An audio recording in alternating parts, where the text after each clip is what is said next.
Hey everyone, welcome back to the channel. So in today's video, we're going to go through or critique general sort of stretches and exercises for neck pain. And the reason why I wanted to go through this is it seems that there's a lot of exercises and stretches that people do under the proviso that it's good for their neck, that helps their neck pain go away, but ultimately don't work. There's so many neck stretches that people know about, and we'll go through maybe 2 or 3 different versions of them in a second, but they ultimately don't work.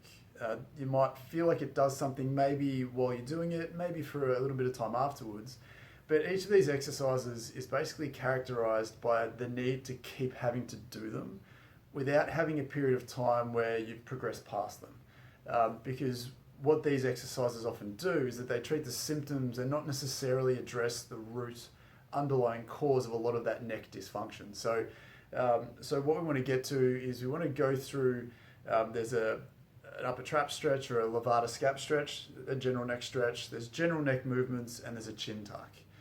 And for anyone who's watching this video, there's every chance you've performed one of those 3, if not all of them, or at least heard of those exercises before.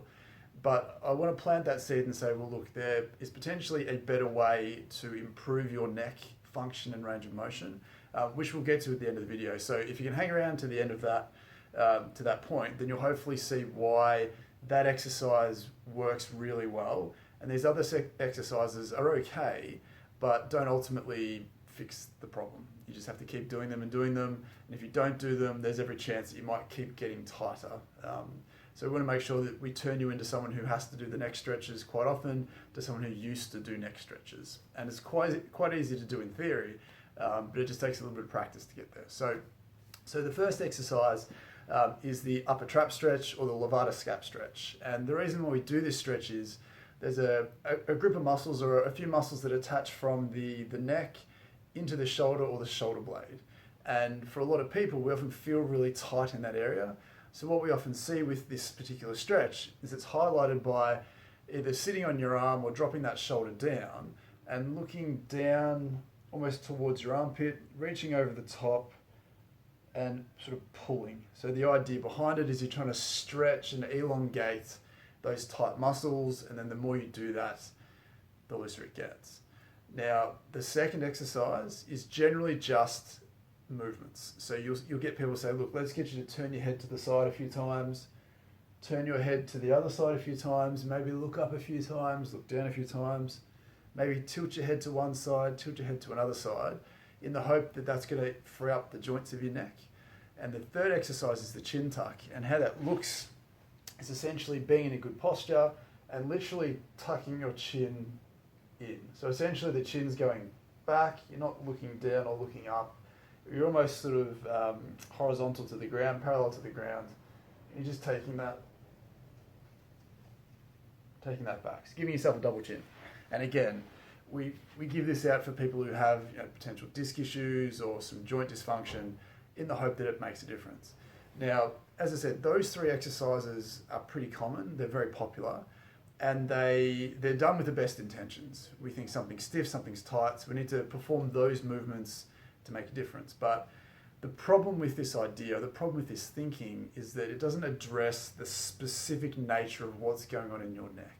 So the way that the neck's structured is that you have your vertebra, so you've got your vertebral column that has a joint either side, and those joints are very deep. They're almost the central part of the spine, or the part of the central column of the spine, and all those muscles attach and anchor onto that spine. So what we find a lot clinically is that the root dysfunction that occurs in most necks is that deep dysfunction at the joints, potentially a disc, nerve root, whatever that is. But mechanically, we often see that joint stiffness, underlying potentially hidden joint stiffness, is the anchor that asks a lot of tissue to tighten, to either support it or to tolerate the position or the bad shape that you got into to create that dysfunction.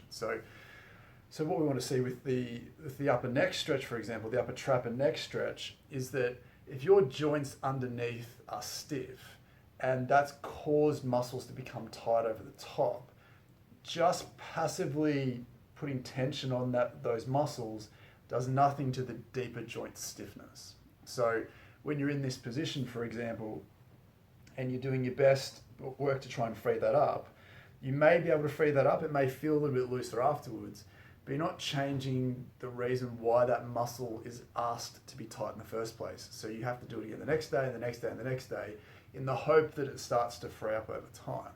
But we need to maybe avoid doing the stretch and then get into the deeper joint stiffness, again, which we'll get to at the end, to change that so that we take away one of the signals that's asking those muscles to be tight in the first place. Now, the next two exercises, the general range of motion and the chin tuck, do have a more specific effect on the joints, but the problem with these movements is that they're broad movements. So if you have a joint in your neck, one particular joint on one side that's become stiff, your body has this amazing ability to take the path of least resistance. So if you have a stiffness anywhere in your body, whether it's your ankle or your hip or your lower back or your neck in this example, your body doesn't slow down and improve your movement to go through that stiffness. It basically just finds the stiffness and then goes around it. So when we're doing broad movements like a chin tuck or some head tilts or some rotations, essentially what you're practicing is you're practicing your body moving through the less stiff, the less tight areas.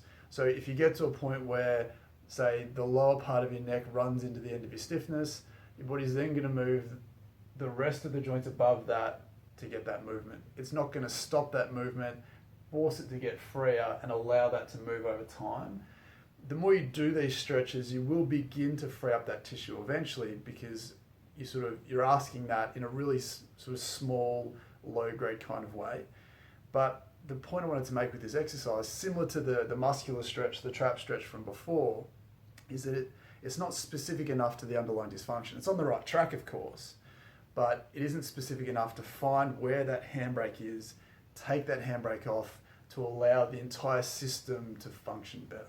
So it's a thing that I see a lot where someone gets given a neck stretch and they're doing it with the best intentions, but they're not necessarily affecting change long term. Again, it can make you feel nice in the moment, but it doesn't fix anything, it doesn't solve anything beyond just doing the stretch. And as I said, it's something that you have to keep doing if you want to keep that low amount of progress that you've made in that stretch.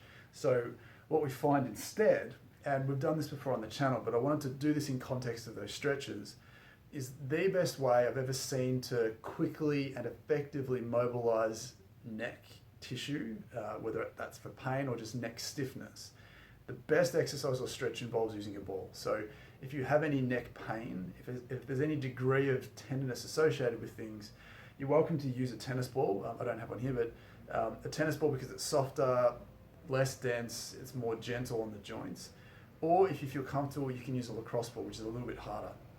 So the reason why this is such a significant exercise is that you can find the exact part of your neck that's become tight and stiff and free that up. You can take that physical handbrake off so that everything around it can continue to move better, and you can get to the root cause of why that's become a problem. So again, if you feel like the particular area of your neck that's become stiff is the joint right at the base of your neck on the left-hand side for me, then we can put the ball in that area. So you can do this lying down on the ground. I'll do this up against the wall just because it works just as well.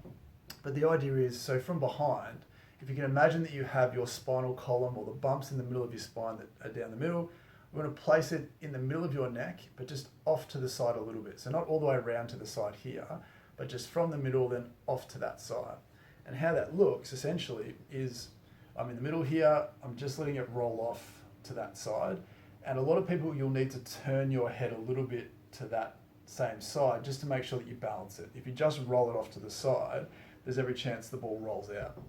But once you've done this, you'll get a really good understanding of how you need to position yourself and maneuver yourself to get some pressure in those right areas. So the reason why this is such a powerful exercise is that I can be on that left-hand side for me. I can say, right, that feels very stiff or stiffish. I can then move it across to the other side and compare. And for me, this right-hand side doesn't feel stiff, tight, or tender at all. But when I come back across to the other side, it just feels like there's more restriction, the ball doesn't sink in as easy, there's maybe a tiny little bit of tenderness attached to it, if anything at all, and I can tell that this is a part of the body that's restricted. So even if you feel like you have neck pain that's up high or pain that goes down your arms, we want to systematically go up and down those areas to find the section that's not moving very well, the section that you're trying to mobilize and free up by doing those broader exercises, but not ultimately affecting a specific enough of a change. So again, once you spend 30 seconds to a minute here, you can then move the ball up a fraction, go hunting for the next joint or down.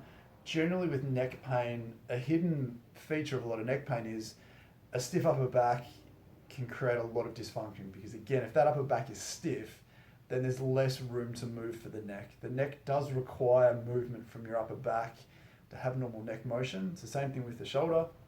So feel free to go, halfway down your shoulder blades and all the way up and down to the top of your neck, so that you can feel for the areas and just give it a once over to make sure that you're in the right spot. So I've come up a particular joint. This one feels stiffer and tighter again. So if I had only a minute or two to do this exercise, I'd want to come back to this spot more than the other one, just because that's going to have a bigger effect on me overall. And once you've done that, you should feel like those movements actually get better.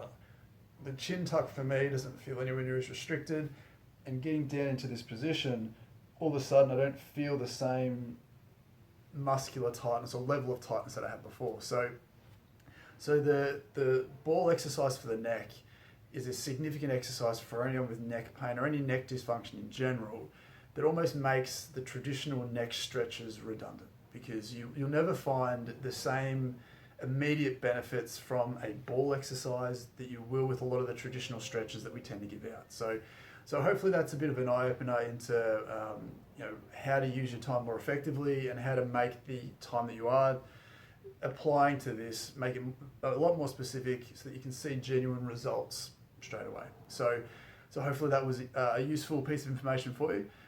If you did find that useful, we'd really appreciate it if you leave a like below, and if you would consider subscribing to the channel.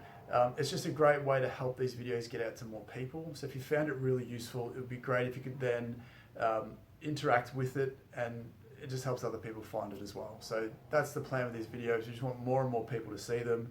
Hopefully start to restructure the way that a lot of people think about really common themes and ideas that are probably evolving without a lot of the information being thrown out to support, to highlight that, I guess. So stay tuned. So we'll come out with more and more videos as we go. But for today, hopefully that sort of highlights why a lot of neck pain stretches and neck pain exercises maybe aren't as good as we've thought they've been for a while, and that there's a really simple alternative that almost makes the other ones redundant. So hopefully you enjoyed that, and stay tuned for the next one, and we'll see you then. Bye.